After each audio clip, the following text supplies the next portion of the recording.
Climax shoot பண்ணிருக்கும் போது Joshi sir தான் director. Okay okay என்னோட போர்ஷன் ஃபைட் எல்லாம் முடிஞ்சிருச்சு. சரி கடைசியில் இந்த 5 பேரும் சேர்ந்து நடந்து வரத ஒரு ஷார்ட் மட்டும் எடுக்கணும். தீபாவளி டைம் எங்க வீட்டுல சார் தீபாவளி வீட்டுக்கு போனோம், சென்னை போனோம். இல்ல உனக்கு தீபாவளி பெருசா கடைசியில் எல்லாரும் 5 பேர் நடந்து வரது பெருசா யோசிச்சேன் சார். எனக்கு தீபாவளி தான். ക്ലൈമാക്സിൽ സുരേഷ് ഗോപി ലാലേട്ടൻ എല്ലാവരും നടന്ന ഒരു സീനുണ്ട്. അപ്പൊ അതിനകത്ത് ജയറാമേട്ടൻ മിസ്സിംഗ് ആണ്. കേൾവി കേട്ടത് ജയറാമേട്ടൻ അപ്പം ശബരിമലയ്ക്ക് പോകാനുള്ള ഒരു അന്ന് ഡേറ്റ് അതാണ് ബുക്ക് ചെയ്തത്. അതുകൊണ്ട് അതിന് പോകാൻ വേണ്ടി ഇത് വിട്ടിട്ട് അത് പോയെന്നാണ്. ശരിയാണോ തെറ്റാണോ? ഇതാണിപ്പോൾ വലിയൊരു സംസാര വിഷയം നമ്മുടെ നാട്ടിൽ. അമ്മ പ്രശ്നങ്ങളൊക്കെ അറിയാമല്ലോ. AMMMA അതിനകത്തുള്ള കുറേ ഊളന്മാരുടെ കാരണം ഉണ്ടായിട്ടുള്ള പ്രശ്നങ്ങൾ, അത് മിമിക്രി ഇത് മിമിക്രിയാണ്. അപ്പോൾ അത്രയ്ക്കും മോശക്കാരനല്ല ഇയാൾ. എന്നാലും ഇയാളൊരു ഊളനാണ്. അത് മനസ്സിലാക്കാത്തവരാണ് പല മലയാളീസും. ഇയാളെ പണ്ട് മുതലേ എന്തോ ഒരു കാരണത്തിന് വേണ്ടി ആൾക്കാർക്ക് ഇഷ്ടമാണ്. എല്ലാവർക്കും ഇഷ്ടമല്ല കേട്ടോ ഇയാളെ. എനിക്കൊന്നും ഇയാളെ കണ്ടുകൂടാ. സന്ദേശം സിനിമയിൽ പോലും ഇയാളെ എന്തിനാണ് എടുത്തു വെച്ചേക്കുന്നതെന്നാണ് ഞാൻ ആലോചിച്ചിട്ടുള്ളത്. അത് ശരിക്കും ഇപ്പോഴാണ് മനസ്സിലായത്. സന്ദേശം സിനിമ ശരിക്കും ലാലേട്ടനായിരുന്നു ചെയ്യേണ്ടിയിരുന്നത്. അത് മറ്റേ ശ്രീനിവാസൻ സാറും ലാലേട്ടൻ്റെ ഈഗോയും മറ്റേ പ്രേം നസീർ സാറിൻ്റെ പടത്തിൽ അഭിനയിക്കാൻ പല പ്രശ്നങ്ങൾ അതൊക്കെ നമ്മൾ കേട്ടതാണല്ലോ. അങ്ങനെയാണ് സിനിമ ഫീൽഡ്. ഇവന്മാരൊക്കെ ഒരു പ്രത്യേകതരം ആൾക്കാരാണ്. അപ്പോൾ ഈ സിനിമാക്കാരെ നമ്മൾ നല്ലവർ എന്നൊക്കെ വിചാരിച്ച് നമുക്ക് പറ്റുന്ന ഒരു അവിടെയാണ്. നമ്മൾ സിനിമ ഇങ്ങനെ ജസ്റ്റ് കണ്ടിട്ട് ആസ്വദിച്ച് അങ്ങനെ പോവുകയല്ല നമ്മൾ ചെയ്യുന്നത്. നമ്മളിതിനെ പേഴ്സണലായിട്ട് എടുക്കുകയാണ്. നമ്മളിതിനെ പേഴ്സണലായിട്ട് പറയുകയാണെങ്കിൽ പേഴ്സണലായിട്ട് എടുക്കുകയാണ്. നമ്മളിതിനെ ഇവരുടെ ആറ്റിറ്റ്യൂഡും ഇവരുടെ വർത്തമാനം പറയുന്ന രീതിയും. ഞാനും അങ്ങനെയാണ്.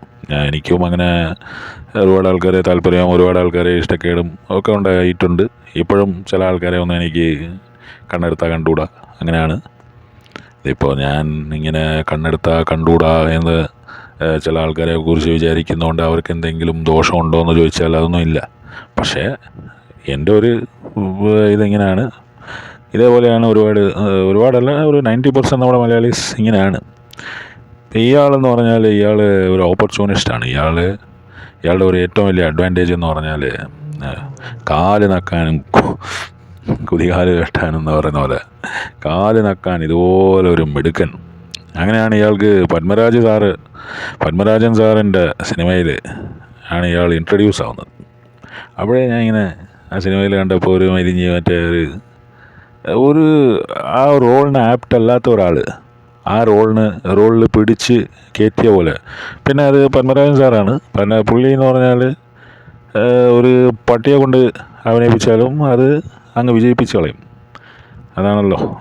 ഒന്നെങ്കിൽ ആ റോളിനെ മാറ്റിക്കളയും, അല്ലെങ്കിൽ ഈ ആളിനെ മാറ്റിക്കളയും. ഈ പട്ടീനെ പട്ടിയല്ലാതെ ആക്കി ഒരു വേറെ ലുക്കിലൊക്കെ കാണിച്ച് ഈ അവരൻ എന്ന് പറയുന്ന സിനിമ അതിലൊക്കെ എന്ന് പറഞ്ഞാൽ ഒരു ക്യാരക്ടറിനെ കാണിക്കുന്നേ ഇല്ല.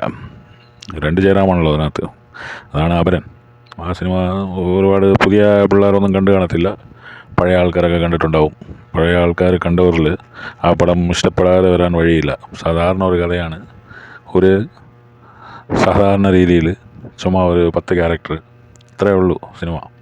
പക്ഷേ സിനിമയുടെ ക്ലൈമാക്സൊക്കെ കണ്ടു കഴിഞ്ഞാൽ ഭയങ്കര ക്ലൈമാക്സാണ്. പിന്നെ മൂന്നാം പക്കം ഒരു കടൽ, ഒരു തിലകൻ, പിന്നെ അശോകൻ.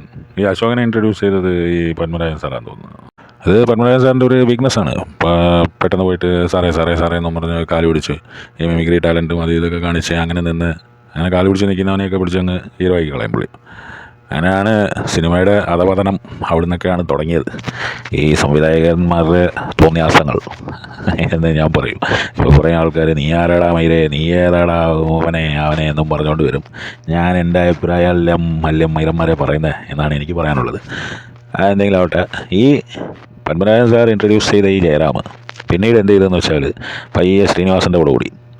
ഈ ജയറാം കാരണമാണ് ശ്രീനിവാസനും ലാലേട്ടനും തമ്മിൽ അകലാനുള്ള കാരണം ജയറാമാണ് എന്നാണ് എനിക്ക് തോന്നുന്നത്. അത് അങ്ങനെയും സംഭവിക്കാം എന്നാണ് ഞാൻ മനസ്സിലാക്കുന്നത്. ഈ സിനിമാക്കാർ പൊതുവേ ഊളന്മാരാണെന്ന്. സിനിമാക്കാർ ഇപ്പം ലാലേട്ടനായാലും ഈ മമ്മൂക്കയായാലും ഈ ജയറാമായാലും എല്ലാം ഊളകൾ തന്നെ. എല്ലാം ഇവന്മാരൊക്കെ കള്ളന്മാർ തന്നെ. ഒക്കെ സന്ദർഭവാദം വെച്ച് പുലർത്തുന്ന ആൾക്കാർ തന്നെയാണ് ഇവർ. ഈ ജയറാം കൂടെ കൂടിയതുകൊണ്ടാണ് ഈ സന്ദേശം പോലത്തെ സിനിമയൊക്കെ ജയറാമിനെ കിട്ടാൻ കാരണം. ശ്രീനിവാസൻ്റെ കൂടെ കൂടി അവിടെ കലാക്കാൻ തുടങ്ങി. പിന്നെ രാജസേനൻ്റെ കൂടെ കൂടി. അങ്ങനെ ഒരു ജൈത്ര യാത്രയായിരുന്നു. പിന്നെ തമിഴ്നാട്ടിൽ പോയിട്ട് കമലഹാസൻ്റെ കഥയാക്കാൻ തുടങ്ങി. അവിടെ ഒന്നും വലുതായിട്ട് വർക്കൗട്ടായില്ല. എന്നാലും കമലഹാസൻ്റെ കൂടെ 1-2 പടങ്ങളിലൊക്കെ ഉണ്ട്. എന്തോ പഞ്ചതന്ത്രോ അങ്ങനെ കുറേ സിനിമകളിലൊക്കെ ഉണ്ട്. അങ്ങനെയാണ് ഇയാളുടെ ഒരു ജീവിതം. ഇയാളുടെ പേഴ്സണൽ ലൈഫിനെ കുറിച്ച് ഞാനൊന്നും പറയാൻ ആഗ്രഹിക്കുന്നില്ല. പേഴ്സണൽ ലൈഫ് പേഴ്സണലായിട്ടിരിക്കട്ടെ. അപ്പോൾ ഇതിനകത്ത് ഇപ്പോൾ നമ്മൾ എന്ത് പറയാനാ, ഈ അക്ഷയ് കുമാർ എന്ന് പറയുന്ന ഒരു നടനുണ്ട് ഹിന്ദിയിൽ. അയാൾ അച്ഛൻ്റെ പ്രൊഫഷനെ കുറിച്ച് 3 സ്ഥലത്ത് 3 വർത്തമാനം പറയുന്നുണ്ട്. അത് ഞാൻ വെക്കാം. फादर रेसलर थे, मेरे फादर आर्मी में थे, because my father was an accountant. ഓ, വഷളത്തരം പറയുന്നത് കേട്ടില്ലേ? അപ്പോൾ ഇത് അക്ഷയ് കുമാറിന് വേണേൽ ഇത് കണക്ട് ചെയ്ത് പറയാം. ഇതിനെ ഒന്ന് ഈ കോൺട്രഡിക്ഷൻസ് ഒന്ന് കണക്ട് ചെയ്യാം. എന്താണെന്ന് വെച്ചാൽ പുള്ളി റെസ്ലറായിരുന്നു, പ്രൊഫഷണലി റെസ്ലറല്ല, ഇങ്ങനെ ചെറുതായിട്ടൊക്കെ റെസ്ലിംഗ് ഒക്കെ ചെയ്യുമായിരുന്നു. പിന്നെ അക്കൗണ്ടൻസി ആയിരുന്നു പ്രൊഫഷൻ. കാരണം ആർമിയിൽ നിന്ന് വിട്ടു വന്നിട്ട് അങ്ങനെയൊക്കെ വേണേൽ ഉരുണ്ട് കളിക്കാം. പക്ഷേ ഈ ജയറാം ഈ ട്രോളിനെ കുറിച്ച് എന്ത് പറയുമായിരുന്നു? അയ്യോ, അതെനിക്ക് தெரியாமல் போச்சு, എനിക്കത് ரொம்ப കഷ്ടമായി ഇരിക്ക് എന്നൊക്കെ പറഞ്ഞു കളയായിരിക്കും. എന്താണേലും ഇവന്മാർ കള്ളന്മാരാണ്. ഇവന്മാരെ തലയിൽ കയറ്റി വെച്ച് ഇപ്പോൾ ഒരുത്തനെ അവിടെ തമിഴ്നാട്ടിൽ CM ആക്കിയിട്ടുണ്ട്. അതിനെക്കുറിച്ച് ഇവിടെ നമ്മളെ കേരളത്തിൽ വരെ ഈ മറുനാടൻ പോലത്തെ ചാനലും പിന്നെ സീക്രട്ട് ഏജൻറ്റും അവനൊക്കെ പറയുന്നതെന്ന് വെച്ചാൽ ഭയങ്കരമാണ്, ആ ഊള എന്നൊക്കെ പറഞ്ഞുകൊണ്ട് ഭയങ്കര സംഭവമാണെന്നാണ് പറയുന്നത്. പക്ഷേ അവിടുത്തെ ഗ്രൗണ്ട് റിയാലിറ്റി എന്ന് പറഞ്ഞാൽ 33% വോട്ട് മാത്രമേ അയാൾ മേടിച്ചിട്ടുള്ളൂ. അതിനകത്ത് കാണിച്ച കള്ളത്തരം, പറഞ്ഞ കള്ളങ്ങൾ ഇലക്ഷന് മുമ്പേ പറഞ്ഞതെന്ന് പറഞ്ഞാൽ 2500 രൂപ കൊടുക്കും ഓരോ പെണ്ണുങ്ങൾക്കും. കാരണം DMK സർക്കാർ 1000 രൂപയാണ് കൊടുക്കുന്നത്. കർഷകരുടെ കടൻ മൊത്തമായിട്ട് വേവ് ഓഫ് ചെയ്യും. അങ്ങനെ ചെയ്യാനേ പറ്റില്ല. RBIയുടെ പുതിയ റൂൾസ് ഉണ്ട്, പുതിയ ഇൻസ്ട്രക്ഷൻസ് ഉണ്ട്. ഇങ്ങനെ വേവ് ഓഫ് ചെയ്യണമെങ്കിൽ വേവ് ഓഫ് ചെയ്താൽ, ഫുള്ളായിട്ട് വേവ് ഓഫ് ചെയ്താൽ 90 ഡേയ്സിനകം എങ്ങാണ്ട് സംസ്ഥാന സർക്കാർ ആ ക്യാഷ് RBIയിലേക്ക് അടയ്ക്കണം. അല്ലെങ്കിൽ ആ വേവ് ഓഫ് ചെയ്തത് ഇൻവാലിഡ് ആവും. ഇതൊന്നും നോക്കാതെ വിജയ് എന്ന് പറയുന്ന ഈ ഈ തമിഴ്നാട്ടിലെ ഇപ്പോൾ മറ്റേ ആരാധന പുരുഷൻ, പുള്ളിയെ അണ്ണ വെണ്ണ എന്നും പറഞ്ഞുകൊണ്ട് അവിടെ ആൾക്കാർ മറ്റേ പൂജയൊക്കെയാണ് ചെയ്യുന്നത്. തമിഴന്മാർക്ക് വിവരമില്ല എന്നൊക്കെ ആൾക്കാർ പറഞ്ഞു കളയും. അതെനിക്ക് തോന്നുന്നില്ല. ഞാൻ തമിഴ്നാട്ടിൽ വളർന്ന ഒരു വ്യക്തിയാണ്. തമിഴ്നാട്ടിലെ ആൾക്കാർക്ക് വിവരവും വിദ്യാഭ്യാസമൊക്കെ ഉണ്ട്. അങ്ങനെ വിഡ്ഢികളൊന്നുമല്ല അവന്മാർ. പക്ഷെ ചില ആൾക്കാരുണ്ട് ഇങ്ങനെ ഭ്രാന്ത് പിടിച്ച് നടക്കുന്നു. പിന്നെ വിജയ് അണ്ണൻ്റെ മുന്നിൽ പെട്ട് കഴിഞ്ഞാൽ, അതിപ്പോൾ കേരളത്തിലുണ്ട്, കേരളത്തിൽ നിന്ന് ഒരുത്തൻ സൈക്കിൾ ഓടിച്ചോ നടന്ന് അങ്ങോട്ടൊക്കെ വന്നതല്ലേ വിജയനെ കാണണമെന്ന് പറഞ്ഞുകൊണ്ട്. അങ്ങനത്തെ ഈ സിനിമാക്കാരെ കയറ്റി തലയിൽ വെക്കുന്നത് ഇവന്മാർ കള്ളന്മാരാണോ കൊള്ളക്കാരാണോ കൊലപാതകങ്ങളാണോ എന്നൊന്നും അറിയാതെ സിനിമാക്കാരെ തലയിൽ കയറ്റി വെക്കുന്നതെന്ന് പറഞ്ഞാൽ നമ്മുടെ രക്തത്തിലുള്ള ഒരു സംഭവമാണത്. അങ്ങനെയാണ് ഈ ഒരു ജയറാമിൻ്റെ കേസും ഞാൻ കാണുന്നുള്ളൂ. ജയറാം ഈ പറഞ്ഞത്, ജയറാം ഒരു ഭൂലോക കള്ളനാണ് ജയറാം. അത് അത്രേ ഉള്ളൂ. അവിടെ പീരിയഡാണ്, അവിടെ കഴിഞ്ഞു സംഭവം. പിന്നെ എന്ത് പറയാനാണ് ജയറാമിനെ കുറിച്ച്? ജയറാം ഇങ്ങനെ നിലപാട് ഇല്ലാത്തൊരു വ്യക്തിയാണ്. ഇവിടെ പോകുമ്പോൾ ഇവിടെ അപ്പം കാണുന്നവനെ അപ്പാന്ന് വിളിക്കുന്ന ഒരു ടീമാണ്. അങ്ങനെ ഉണ്ടെങ്കിലേ സിനിമയിൽ സർവൈവ് ചെയ്യാൻ പറ്റൂ എന്ന് വിശ്വസിക്കുന്ന കുറേ ആൾക്കാരുണ്ട് സിനിമാ ഫീൽഡിൽ. അതിൽ പെട്ട ഒരാളാണ് ജയറാം. ആ ഒരു ചിന്താഗതി ഉള്ള ഒരു വ്യക്തിയാണ്. നമുക്കൊന്നും ചെയ്യാൻ പറ്റില്ല ഇങ്ങനത്തെ ആൾക്കാരെയൊക്കെ സൂക്ഷിച്ചും കണ്ടൊക്കെ നടക്കുക നമ്മൾ. ഇതുപോലത്തെ ആൾക്കാർ ഇപ്പോഴും ഉണ്ട്. അഖിൽ മാരാറിൻ്റെയൊക്കെ നിലപാട് കാര്യങ്ങളൊക്കെ നമ്മൾ കണ്ടതല്ലേ.